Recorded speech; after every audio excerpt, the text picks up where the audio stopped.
Although these dogs have a high price tag to them, the fact that they help keep the streets of Omaha safe makes them worth every penny. Though it doesn't look like much from the outside, construction is about to begin on the Benson Theater project now that there is growing support from the local community. The whole idea started back in 2007 when a group of community-minded landlords got together to offer up this vacant apartment building to any individual interested in creating a community bike shop. Did you have training wheels when you learned to ride a bike, Sam? For some, that opportunity doesn't come as easily. A bunch of kids riding around with flat tires, things like that. Here at the Gifford Park Community Bike Shop, volunteers take time to mentor and teach people of all ages from the surrounding neighborhood about different aspects of bike repair and maintenance. And they've got great techs on staff. Brian Polonczyk has been volunteering here at the bike shop for the past few months. And I just started coming here, and it's just been a real benefit for me and hopefully for other people that I can help.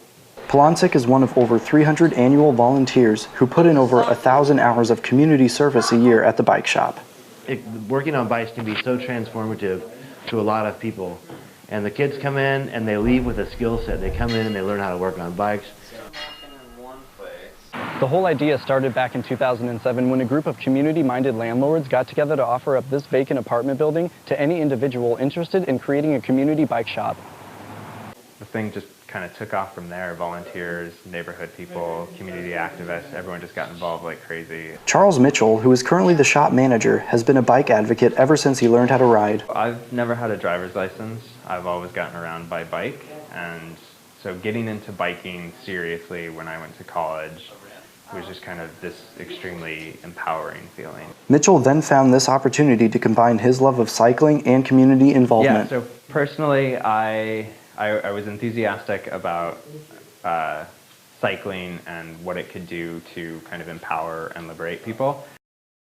Every year has seen an increase in community participation, and the volunteers at the bike shop hope to expand into other nearby neighborhoods to eventually have a network of bike shops that help strengthen the community.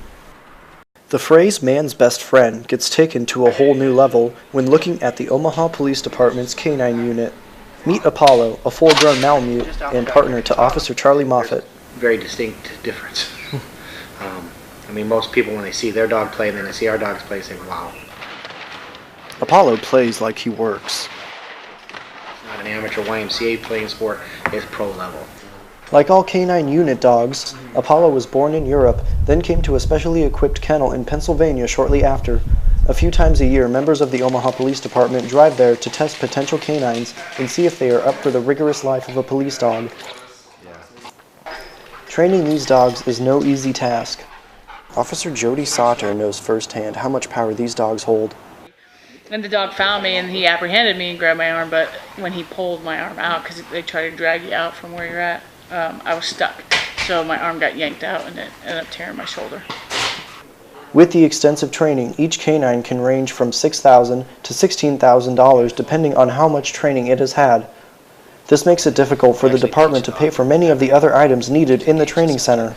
Although these dogs have a high price tag to them, the fact that they help keep the streets of Omaha safe makes them worth every penny. Helmets to protect your head and stuff. We actually know how to take care of them. With the Omaha News, I'm Kyle Opliger.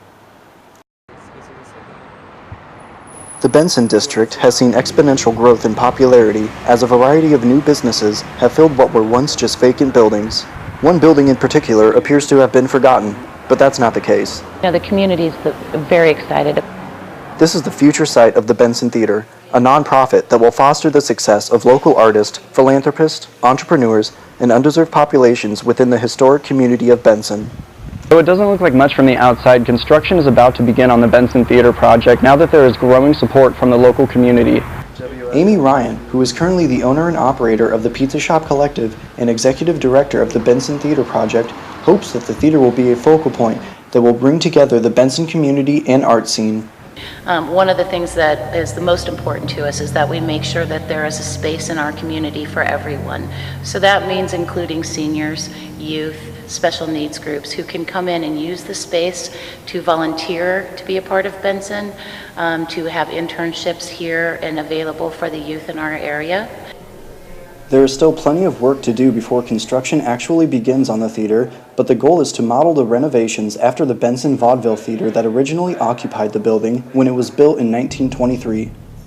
President of the Benson Theater Project, Lenley Corbet, says now is the time for the community to show their support and get involved in the project.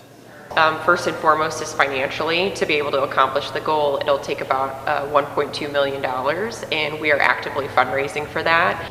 Once finished, the Benson Theater will serve as an alternate stage in North Omaha for existing nonprofits, schools, and performing arts organizations, all while helping to preserve the historic landmark. With the Omaha News, I'm Kyle Opliger.